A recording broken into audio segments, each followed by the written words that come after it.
Thank you so much, ma'am, for coming on the Positive Wellbeing Association platform. I'd just like to know a bit more about the book that you've actually written about laughter yoga and how it can help people in sort of high risk health problems. So, would you like to tell us a bit more about the book you've written, please? Sure, thank you. So the book is called Laughing at Cancer, How to Heal with Love, Laughter and Mindfulness. And for UK listeners, it is available. You can just go into your book shop and you can order it in, but it is available.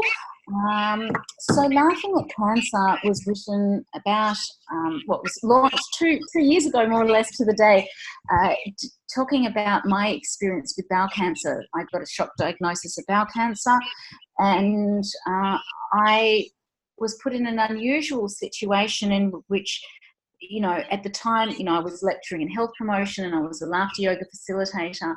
And really, I had to, I suppose,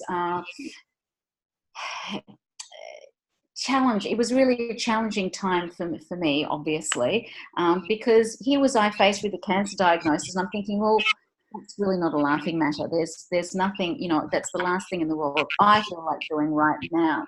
So I had to, it sort of feeds back to some of the things you were saying earlier and how this links with positive psychology.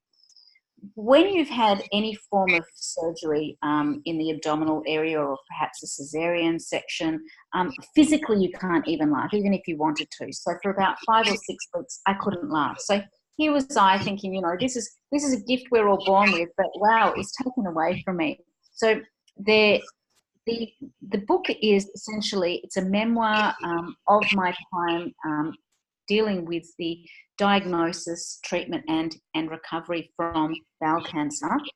And at the end of each chapter, there's reader engagement. So I really sort of put the discussion to the reader for them to explore issues that they are going through or about their well-being.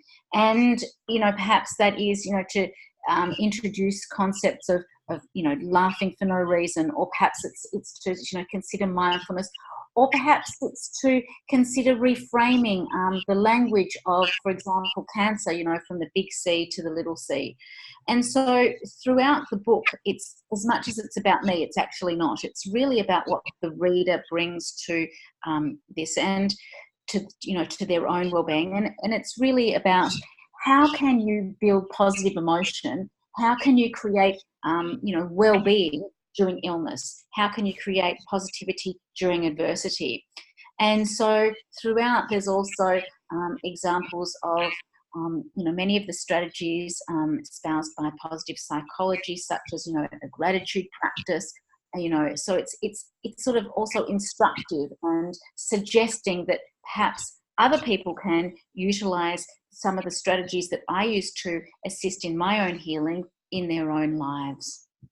That's an amazing reflective account, to be so honest and so reflective about your own experiences, and then to actually write a book about it that would benefit so many people out there in similar situations. So that's very brave and courageous of yourself, and to actually then incorporate it and be sort of thought-provoking in that manner, to actually then write all your personal subjective feelings down within a book. So I find that very novel cause indeed, that you're sort of sharing your experiences for the betterment of other people out there as well, who may be experiencing the same problems. Yes. From all that you've written within that book, what sort of key things really stick with you, that you feel that, okay, if I hadn't have done that, that could have been a very sort of game changer for me, for a growth mindset, and a sort of like would have created a barrier for obviously the sort of positive adaptive coping mechanism that you had then actually demonstrated throughout the whole sort of scenario of having that health problem? I'm not entirely certain what you, sorry, would you mind just Yes. saying that again? No, just lost you a little bit. Sorry.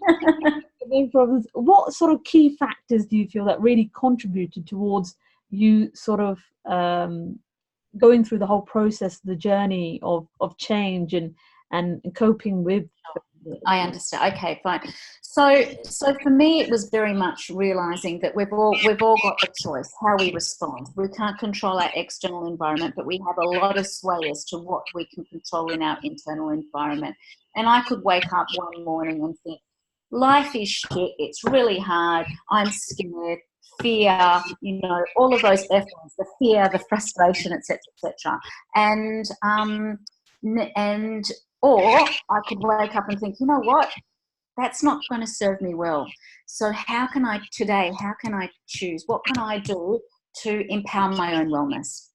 So whether that was, so that's where a lot of those strategies came in. So, okay, so today, am I going to derive more benefit from a breathing mindfulness practice?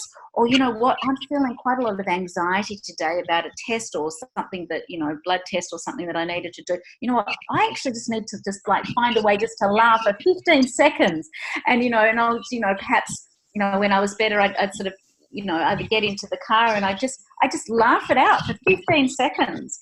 And so I realized how much power the individual holds, not only in terms of their own inner healer, but in terms of how we can actually change our own physiology, how locked we are going to be either in that negative or positive mindset set, and how through just some things, just like this, you can actually change the way that you feel. So I did quite a lot of work, especially because I had a lot of discomfort, to put it mildly, and pain sort of in that gut area.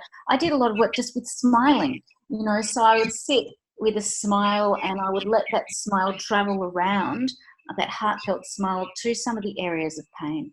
I would practice self-compassion, because, I'd get so frustrated with my body. It's like, why can't you behave yourself? So just offering some love. It's like, you know what? I know that you're trying the best that you can. I'm getting frustrated, but I know, you're trying to heal, and I'll really, respond, respect and love, what my body is trying to do. And it can't help the fact that, there have been physical failings. So embracing that. So it's, I suppose, ways in which you can offer acceptance and not resistance, ways in which you can change your mindset, and not let the situation, dominate you. You take control over the situation. So whether it's a cancer diagnosis, whether it's a rocky relationship, whether it's a, stressful work situation, thinking to yourself, in this moment, what can I do that is going to empower my healing, my wellness, my joy? That's amazing. Thank you so much for that really sort of authentic account of how you sort of, progress through the whole sort of episode of actually having to endure those challenges, and how you met them through the simple factor of having a positive mindset, a growth mindset, which is very difficult to achieve. And obviously, that's so eloquently sort of you've gone through the self-reflective subjective account of how you sort of went through the whole process, and how it's a stage by stage progress as well, and what the things that were key to actually, yourself actually taking autonomy over the situation as well.